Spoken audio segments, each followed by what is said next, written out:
Muito bem. A semana passada eu fiz aqui um experimento que me revelou muito sobre o estado de coisas no Brasil, confirmando coisas que eu já imaginava há muito tempo. Eu coloquei lá uma notinha dando ciência de um experimento que eu tinha assistido em várias versões, o mesmo experimento, em páginas de terraplanistas, experimento no qual eles negavam o famoso argumento do navio que desaparece no horizonte. Quer dizer, alegado, vamos dizer, prova da esfericidade da Terra é o fato de que o navio, no horizonte, ele vai desaparecendo, primeiro pela parte de baixo, no fim sobra só a parte do meio para cima do casco e no fim só o mastro, né? Eles fizeram experimento várias vezes, em vários lugares, todos com muito cuidado, especialmente os do site que eles chamam Terra Convexa, né? Fizeram várias vezes, fizeram no Lago Titicaca, no Rio de Janeiro.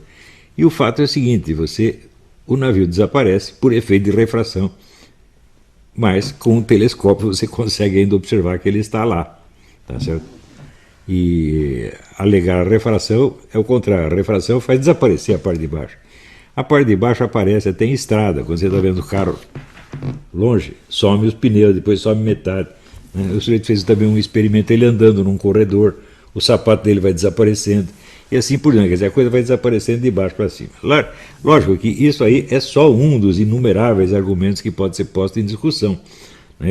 Então, se existe uma teoria qualquer, você tem inumeráveis argumentos e experimentos em favor dela, bom, você derrubar um deles não quer dizer que a situação está encerrada. E eu coloquei só isso, digo, olha, eu não entendo desse negócio de terra plana, não estudei isso, mas eu vi esse aqui e achei interessante e não achei nenhuma refutação efetiva. Tinha algumas tentativas de refutação, mas todas elas voltavam a usar o mesmo argumento que estava sendo ali discutido. Isso aí não vale, isso aí chama-se, em lógica, chama-se petição de princípio. Quer dizer, você toma como premissa aquilo mesmo que você está querendo demonstrar. É um erro lógico banal. Muita gente mandou, por exemplo, outros então... Bom, vários usavam argumentos clássicos também. Mas esses argumentos não estavam em discussão. Estava em discussão somente este problema do navio no horizonte. Assim eu falei, bom, vamos ver como é que o pessoal vai reagir a isso. Imediatamente surge uma discussão feroz, pró e contra a terra plana. Eu disse, mas eu não falei nada de terra plana, pô. Eu só falei de um experimento. Né? Esse experimento, somado a outros, e a uma infinidade de argumentos, pode levar, vamos dizer, a um argumento em favor da terra plana. Tá certo? Mas ele, por si mesmo, ainda não colocou, vamos dizer, a planicidade da Terra em discussão. Então, eu vi o seguinte, no Brasil as pessoas não leem o que está escrito.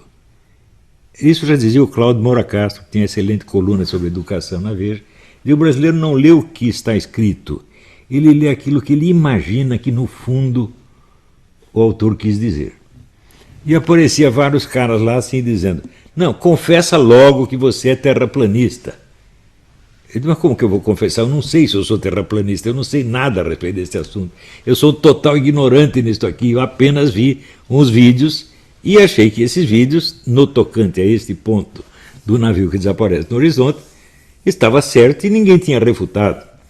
Né? Daí aparece um sujeito, dessa vez um terraplanista, dizendo, Olavo diz que a terra plana não pode ser refutada, é irrefutável. Eu falei, não falei nada disso, nem falei de terra plana, muito bem que sou irrefutável. Eu falei, quem sou eu para entrar nesse assunto? Eu digo, se vocês querem discutir negócio de terra plana, vocês têm que discutir com os caras que se dedicam a isso, ou a favor ou contra. Dos que estão a favor, tinha lá o J. Martins e o Afonso de Vasconcelos Lopes. Esses entendem mesmo do assunto.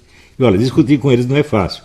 Por isso mesmo, eu não me meto a discutir. Eu só fiquei neste ponto do filminho. O filminho é muito claro ali. Então, daí eu me lembrei o seguinte, eu me lembrei que na Idade Média havia concepções da Terra que misturavam o negócio da Terra esférica e Terra plana. Dizia, não, a Terra é grosseiramente esférica, mas tem pedaços planos. E isso aí desapareceu por volta de 1600 e foi substituído pela ideia da esfera completa, não é isso? Que é justamente o que está em discussão agora. Daí aparece os caras e falam, não, você é uma besta quadrada, porque Eratóstenes já demonstrou isso aí, não sei quando. Eu falei, Mas, pô, você não sabe nem o nome do cara, você está misturando Eratóstenes com Aristóteles, pô. Né? E dá palpite.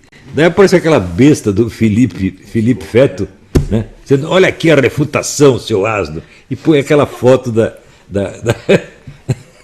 NASA, né? Que é chamado Mármore Azul. Né? Essa foto é totalmente fake. A NASA confessou que é fake, ela montou aquilo com pedacinhos de outras fotos. Aquilo não é uma foto da Terra. Né? Ademais, a NASA, a credibilidade da NASA é mínima. A NASA já disse que os filmes originais do passeio na Lua foram perdidos porque eles usaram para gravar outras coisas, estavam com falta de fita e gravaram. Você imagina, a NASA com o seu orçamento de trilhões do dia a dia para comprar fita, pegou essa fita preciosa, né, documenta os caras andando na Terra e usou para gravar não sei o que, sei lá, cena de sexo, não sei qualquer coisa, festinha de aniversário, e sumiu, né? Depois o Neil Armstrong e o Buzz Aldrin, né, foram para a Holanda e deram para o presidente da Holanda uma pedra da Lua, né, um monumento, um negócio de documento histórico. Era falsa, era madeira petrificada. Quer dizer, tem tanta treta na NASA que eu acho melhor não alegar. Não estou negando a autoridade da NASA, mas você não pode tomá-la como um elemento probante e indiscutível. Isso é estupidez. E o pessoal continuou discutindo a Terra plana. E ninguém falava nada do experimento. Quando falava era para xingar o experimento, só xingar. Não, isso é uma besta, o cara usou a máquina Nikon, não sei o quê, patati, patati. Meu Deus do céu, eu não consegui criar uma discussão sobre o ponto do qual eu estava falando. Criei discussão sobre milhões de coisas, né? Inclusive, eu agora disse alguma coisa sobre a NASA, mas nos posts eu não disse nada contra a NASA. Mas daí os caras já estão discutindo, não, isso é teoria da conspiração contra a NASA. Eu falo, mas eu não falei de NASA nenhum, agora que eu estou falando, pô. Né? Em suma, eu vi que o pessoal tem um problema de foco, assim, terrível. Aquele problema assinalado mesmo pelo Cláudio Moura Castro. As pessoas não leem textos, elas adivinham. Todo mundo está lendo assim. Alunos meus, que sempre me pareceram alunos sérios, bem inteligentes, fizeram isso, meu Deus do céu. Quer dizer, você quer discutir a Terra plana? Tá bom, você discute a Terra plana, mas vai discutir na sua página do Facebook, né? E vai discutir com as pessoas que estão tratando disso, que estão interessados nisso, né? Eu só dei um exemplo de um vídeo que por acaso eu vi e que me pareceu bem difícil de refutar. Na verdade, eu não sei se é possível refutar esse experimento, porque a única maneira de refutá-lo seria fazer um experimento oposto. Mas como fazer? Materialmente, como você vai fazer? Depois que você já botou o negócio no telescópio, o navio já apareceu inteiro quando ele deveria ter aparecido, como é que você vai fazer? Vai fazer o navio desaparecer? Eu não sei como refutar isso aí. Eu acho que este argumento dos terraplanistas, este especial, é irrefutável. Agora, a teoria da Terra plana é um negócio enormemente complicado. E tem aquela teoria do domo, que em cima tem as águas, aqui tem a atmosfera está presa dentro do domo. Outro que diz que embaixo tem um volume que tem cercado pela o Polo Sul, a Antártida não é um continente, é um muro, etc. Tudo isso eu não sei nada e não estou discutindo nada disso. Para você enfrentar a Terra plana, você vai ter que pegar todos os argumentos deles e discutir um por um. Eu não tenho tempo, nem interesse de fazer, nem capacidade de fazer isso. Né? Mas se você está discutindo isso, você não está discutindo comigo, você está discutindo com eles.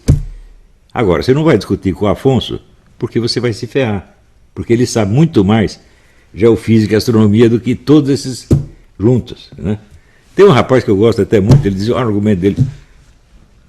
O movimento das formigas na Terra prova que a Terra é esférica. Você está brincando comigo, né? E as formigas se orientam baseadas num modelo esférico. Pode até ser que elas façam isso, mas não prova que elas tenham razão. Não é isso? Então, os animais podem, né, se orientar por milhares de sistemas de referência que só existem para eles. Se você pegar bem, por exemplo, o cachorro ouve ondas que nós não captamos. Né? Isso não quer dizer que ele está percebendo mais do que nós. Não, ele percebe um determinado tipo de estímulo, percebe mais que nós, e outro percebe menos. E assim por diante. Né? Tem animais que têm uma visão muito precária e se orientam pelo ouvido, tá certo? Isso não quer dizer que eles tenham razão e nós não. Quer dizer, tudo isso não é um argumento, na verdade. Isso é apenas assim, brabeza, você ficou brabo. Por que fica brabo? Porque nós estamos acostumados com a ideia da Terra esférica desde o tempo dos gregos. Se bem que muitos desses adeptos da teoria do globo dizem que na Idade Média todo mundo acreditava em terra plana, que é uma coisa de uma ignorância monstruosa. Né? Terra plana, teoria mesmo da terra plana, você tem que ir muito antes da Grécia para você encontrar isso. Quando chega ali no Hiparco e Eratóstenes, acabou, né? Todo mundo já falava em terra esférica. Né? Então é uma coisa muito antiga. Esta coisa muito antiga foi muito reforçada com o advento da teoria de Copérnico, né, do heliocentrismo. Ora, o heliocentrismo nas últimas décadas foi submetido a um tratamento impiedoso pelo Wolfgang Schmidt e outros cientistas. Tá certo?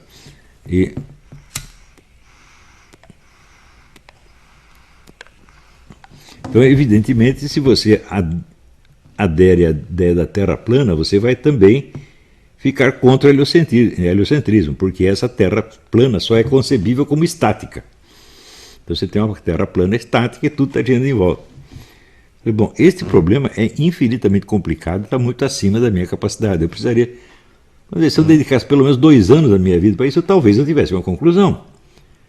Mas é o tal negócio, as pessoas não estão discutindo o que eu disse, elas estão discutindo, vamos dizer, as imagens que por associação de ideias elas ligaram com aquilo. Mas isto não é leitura, isto é analfabetismo funcional gravíssimo.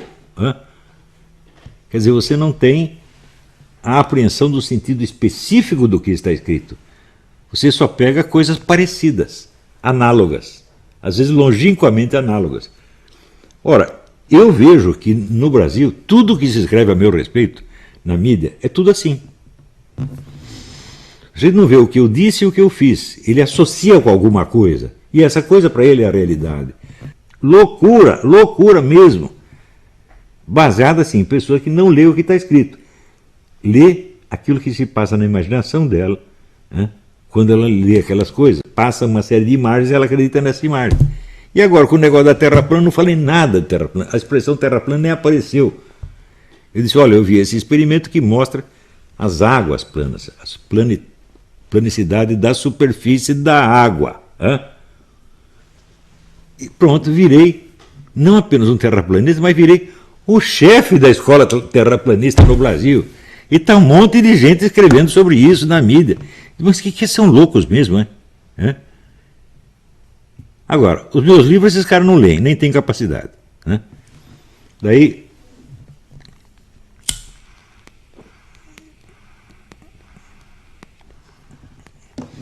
o mais curioso é o seguinte, esse pessoal se junta aos milhares, escrevem contra mim todo dia, são 5 ou 6 matérias por dia, só nos grandes órgãos de mídia, né? 5 ou 6 por dia, há mais de 2 anos, né? Sem contar o que começou antes, que começou no tempo do Orkut, né? Tinha um site que tinha no mínimo 10 mil mensagens lá. Faz tudo isso e depois ainda aparece um cara que me chama de covarde. Eu digo que se juntem 10 mil pessoas para bater em um, ele que é o covarde. Quer dizer, por que ele diz isto? Qual o sinal de covardia? Ele não pegou nenhum. Mas é uma imagem que passa pela mente dele, ele se vê, eu sou o herói que estou batendo no covarde. E ele acredita nisso na hora que ele pensa isso. Ou seja, ele não acredita no que ele vê, ele acredita no que imagina. E no Brasil está todo mundo assim. Eu estou falando para vocês, esse negócio de analfabetismo funcional é a coisa mais grave que já aconteceu no Brasil. E vocês não pensem que por vocês serem adultos, né, já formados, etc., vocês estão imunes a essa influência. Não estão. O analfabetismo funcional pega, porque você lê coisas escritas por essas pessoas. Uma coisinha dessa que você acredite, você já começa a baixar o seu QI, a sua capacidade de leitura. Eu vejo por essas mensagens que me mandaram o negócio da Terra plana. Eu não recebi uma que discutisse seriamente o experimento. Nenhuma. Era só pró e contra Terra plana. Eu digo, olha, eu partindo desse experimento até eu chegar na discussão da Terra plana vai uns 2 anos. Por quê? Eu não imagino que você aceitar verdades científicas estabelecidas por consenso como uma coisa que não pode ser discutida seja uma atitude cientificamente respeitável, não é? Tudo pode ser discutido. Tudo, tudo, tudo, tudo, tudo. Não é isso? Não importa que seja um consenso científico. Aliás, consenso científico é a maior fonte de erros do mundo. Eu me lembro, por exemplo, nos anos 80, havia a tese defendida pelo Clube de Roma de que em 20 anos todas as estradas do mundo estariam congestionadas e teriam que eliminar os carros. Isso defendido por 40 cientistas de primeiro plano. Daí veio a tese do congelamento geral, ia congelar tudo, logo trocada pelo aquecimento global. Eu já vi tese de que o colesterol mata, depois passaram 20 anos, não, o colesterol faz bem, não pode ficar sem. Consenso científico, bicho, é assim, é uma coisa mais instável, né, do que coração de mulher, você está entendendo? Ele muda toda semana. Inclusive, vamos supor,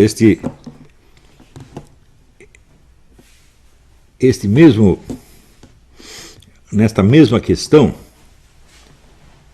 vamos dizer, de terraplanismo e globismo, eu chamo de globismo, eles chamam de globalismo, que é errar, globalismo é outra coisa, né?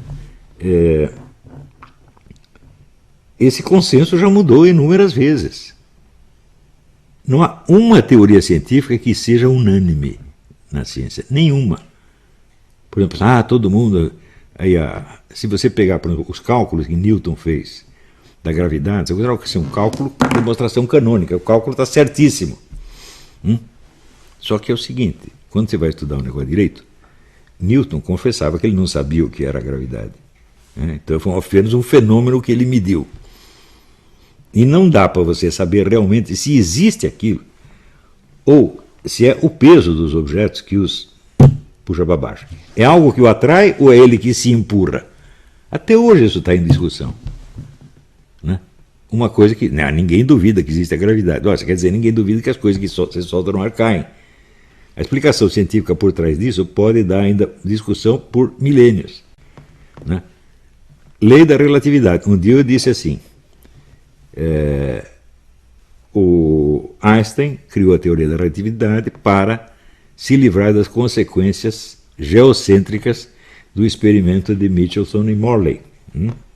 Porque eles diziam o seguinte, se a Terra está rodando, a velocidade da luz numa direção deve ser maior do que na outra direção, porque ou ela acompanha a Terra ou ela vai contra a Terra. Mediram tudo quanto é jeito, não tinha diferença nenhuma. Resultado, a Terra não está se mexendo para parte alguma. O Einstein leu isso, ficou apavorado e disse, agora nós temos que criar um sistema de referência. Ou nós aceitamos isto, ou nós vamos ter que criar um sistema de referência completamente diferente. Então, ele criou a teoria da relatividade para se livrar das consequências possivelmente geocêntricas do experimento de Michelson e Morley. Eu disse isso, você não imagina quantas cartas indignadas eu recebi. Quando isso é uma realidade histórica, qualquer biografia do Einstein conta isso. Pode ser assim, a biografia mais... como é que se diz? Elogiosa da paróquia. Todos dizem isso. O negócio também da gravidade, eu digo a mesma coisa que eu falei da gravidade, que todo mundo xingou, apareceu o Michio Kaku falando da mesma coisa. O cara descobriu a gravidade, mas ele não sabia o que era. Até hoje nós não sabemos o que é a gravidade. Você pegar a teoria quântica, olha, eu já vi vários dos maiores físicos do mundo, Brian Ridley, por exemplo, físico inglês, né? o Wolfgang Schmidt e outros, dizendo, ninguém entende a teoria quântica. Nós sabemos que o experimento dela funciona, mas não quer dizer que nós saibamos o que está acontecendo.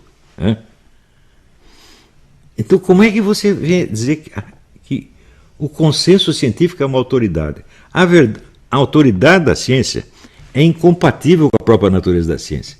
Se a ciência é uma atividade constantemente autocrítica, que está em constante revisão, ela não pode ter autoridade nenhuma.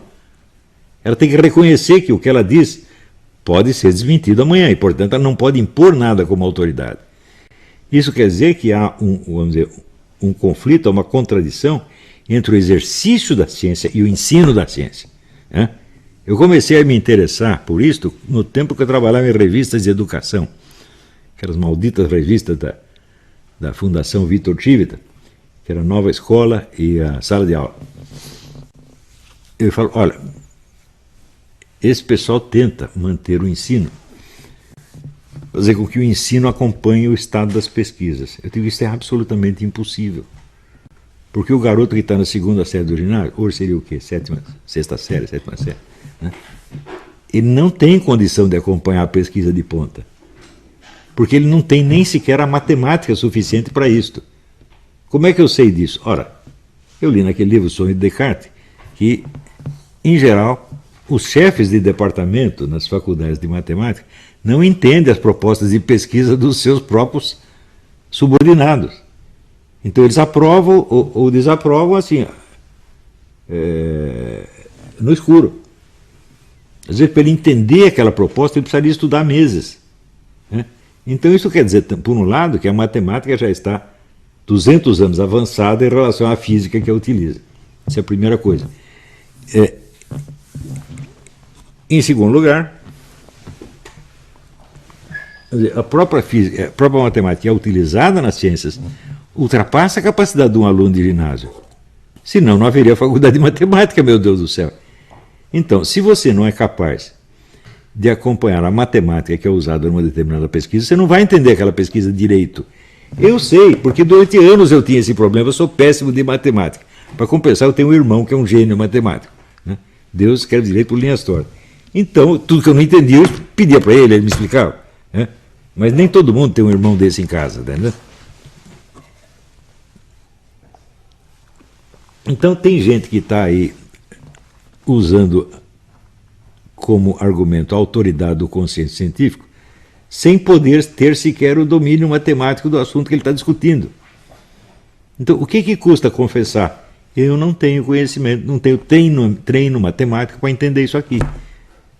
Então, eu confio mais ou menos no que me dizem, mas não quer dizer que isso seja uma autoridade. Isso é apenas uma sugestão. Ora, eu estou aqui ensinando faz anos, tentando desenvolver nas pessoas este senso, vamos dizer, da humildade investigativa. E não consigo. As pessoas aceitam isso enquanto eu estou investigando coisas que para elas não são importantes ou não são valiosas, mas se você toca num ponto, né, você toca... Vamos dizer, por que você não pode colocar em dúvida? Por que eu, como católico, não posso colocar em dúvida os dogmas da minha religião? Eu tenho que fazer isso. Por quê? Se você não duvida de uma tese, você não a entende. A mente humana só funciona por dialética, por oposição, né? Então, como é que, vamos dizer, você pega o maior santo católico, Santo Tomás de Aquino, Santo Agostinho, como é que eles entendiam o negócio? Ué, entendiam tentando refutar, meu Deus do céu. Agora, não pode fazer isso, porque o seu fulano, o pastor, o padre, o bispo, o cardeal, não quer.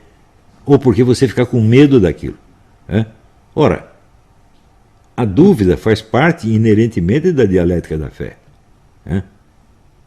Ora, a fé, dizia São Paulo, é a crença nas verdades que você ainda não viu, né? Então você não viu, você está sabendo só por adivinhação. Você não pode crer nisso do mesmo modo que você crê que 2 mais 2 é 4. É um modo diferente de crer. Você está entendendo? Tanto que a fé inclui como um dos seus elementos essenciais a esperança. A esperança é a esperança de uma coisa que não se realizou ainda. Agora, o 2 mais 2 é 4, ele está dando 4 faz muito tempo. Então, são modos diferentes de crer. E as pessoas querem, vamos dizer, afirmar o dogma da sua religião como se fosse do tipo 2 mais 2 é 4. Ou seja, uma coisa autoevidente. Bom, há coisas na religião que são autoevidentes.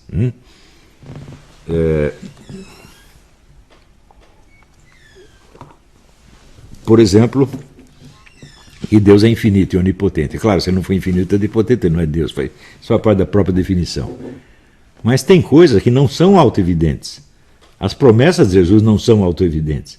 Você acredita nelas por causa da confiabilidade de quem fez a promessa. Agora, a verdade de uma promessa é diferente da verdade de uma afirmação ontológica, né? O que Jesus disse, eu vou fazer tal coisa assim, assim, você crê porque foi ele que disse, e não porque você está vendo. Você não está vendo. Se você estivesse vendo, a coisa já estaria feita e não seria uma proposta. Veja, a capacidade que você tem o Eugen Rosenstock, você tem páginas maravilhosas sobre esta capacidade de prometer, que é apenas humana. Nenhum bicho faz promessa, né? Nenhum bicho compra a crédito, né? Nenhum bicho promete que vai casar com a mocinha. Ou ele casa ou ele não casa. Agora o ser humano não, eu vou casar com você o ano que vem. No ano que vem já está com a outra e ponto, esqueceu, né? Então, Então, a capacidade de prometer, quer dizer, é a verdade do futuro, né? Então, existem, vamos dizer, três verdades estão consagradas na Bíblia, quer dizer, a verdade do passado, a verdade do presente perpétuo, como os da matemática, 2 mais 2 é 4, e a verdade do futuro, né? No último dia eu virei buscar você, como diz Jesus, não é assim? Essas três verdades são completamente diferentes, não tem jeito de você captar uma pelo modo que capta a outra. Então, quando eu vejo, por exemplo, pessoas argumentando em favor da sua fé, nos mesmos termos com que argumentaria baseado num consenso científico, estou fazendo um duplo erro. Primeiro, que essa lógica não se aplica a esse tipo de coisa, e segundo, quem diz que o consenso científico tem uma autoridade de tipo divino. Na verdade, para mim, no meu entender, pela minha experiência, o consenso científico não tem experiência, não tem autoridade nenhuma. A autoridade científica é incompatível com a natureza da ciência. Se a ciência é uma atividade permanentemente de autorrevisão e autocrítica, ela nada pode afirmar como verdade definitiva. Tudo ela tem que dizer, olha, parece que é assim. Até o momento, pelo que observamos, parece que é assim. Isto é o máximo que qualquer ciência pode dizer, a não ser ciências puramente formais, como a própria matemática ou a lógica, ou a metafísica. Mas essas ciências não estão falando de nenhuma realidade concreta, estão falando apenas da estrutura da realidade. A estrutura da realidade não é uma realidade, ela não é um fato. Houve um aluno meu, muito prezado, eu gosto muito dele, ele falou, não, aqui você não pode negar a estrutura da realidade. Fala, nenhuma lei física faz parte da estrutura da realidade. Uma lei física pode expressar um fato, e o fato está dentro da realidade. O que está dentro da realidade não pode ser a estrutura da realidade, meu Deus do céu. A estrutura transcende a realidade. A estrutura da realidade é, na verdade, a estrutura do possível. Quando você diz uma coisa não pode ser e não ser ao mesmo tempo, isso é um preceito metafísico, está expressando que é uma impossibilidade absoluta. Não é isso? Mas quando você vê uma impossibilidade real, como por exemplo a impossibilidade de um burro voar, ela é impossibilidade absoluta? Fala, não, ela é relativa. Vamos dizer, o burro, nessas condições terrestres, etc., não pode voar. Talvez num outro mundo ele pudesse. Não há uma autocontradição na ideia do burro voador. Há uma contradição com as condições externas. Do mesmo modo como no caso da Terra esférica, não há contradição metafísica numa Terra em formato de disco, de panqueca, de bolinho de aniversário. Não há, pode haver contradição com os fatos. Né? Isso contradiz os fatos observados, mas dizer, não, isso contradiz a estrutura da realidade. Fala, não, meu, você sempre foi um cara inteligente e ainda. Não diga uma coisa dessa. Isso quer dizer que, às vezes, coisas que eu lecionei, que eu ensinei várias vezes, elas não entraram direito. Por quê? O nego estuda o Olavo uma vez por semana, o resto da semana ele passa ouvindo a Globo, lendo a Folha de São Paulo, e pronto, e vai deteriorando a sua inteligência. E pensa que não, né? Quer dizer, o QI de uma pessoa não é uma conquista que você fez uma vez para sempre. Ele baixa dependendo do material que você está consumindo. No Brasil, a gente sabe que o nosso QI está baixando há 40 anos. Alguém pode se deixar achar imune a isso? Não. Por que você acha que eu fugi daí, gente? Hã? Por que eu estava ficando burro? Estava mesmo. Eu vim para cá, melhorou tudo. Hã? Não quer dizer que eu estou livre para sempre, porque também existe a burrice americana, também pode infectar você. Então, por exemplo, aqui você vai consultar um médico, o médico está mais preocupado em não ser preso do que em curar você. Né? Ele morre de medo de processo. Né? Então essa é a primeira preocupação dele. Né? O primeiro exame que ele faz é de ordem jurídica, não médica. Né? Então tem isso prejudica as pessoas. Não é isso? Todos esse código politicamente correto, essa besteira toda, faz um mal desgraçado. Por quê? Porque você tem medo de ser punido pela violação. Todo mundo tem. E a partir da hora que você tem medo de dizer as coisas como você as vê, você reprime a sua visão. A famosa brincadeira do Groucho Marx, né? Afinal, você vai acreditar em mim ou nos seus próprios olhos? Eu acho essa a piada mais importante do mundo. Porque no século XX e agora no XXI, todo mundo está sendo submetido a esse tipo de prisão, esse tipo de opressão. Você vê um homem que diz que é mulher, você tem que dizer que ele é mulher, senão você pode ir para a cadeia. Como é que é isto? Então eu estou vendo um rinoceronte e tem que dizer que é uma galinha. Você pensa que isso não está acontecendo? Está. Né? Bom, daí você diz, não, então eu minto só para agradar eles, mas por dentro eu continuo sabendo. Quanto tempo você aguenta manter convicções que você não pode sequer declarar, que não pode ter uma fórmula verbal? Né? Eu vejo que ideias que eu tenho e que eu não escrevi, eu perdi. Se eu tivesse escrito todas as ideias que eu tive, eu seria prêmio Nobel de Literatura, mas não sou ainda porque não escrevi.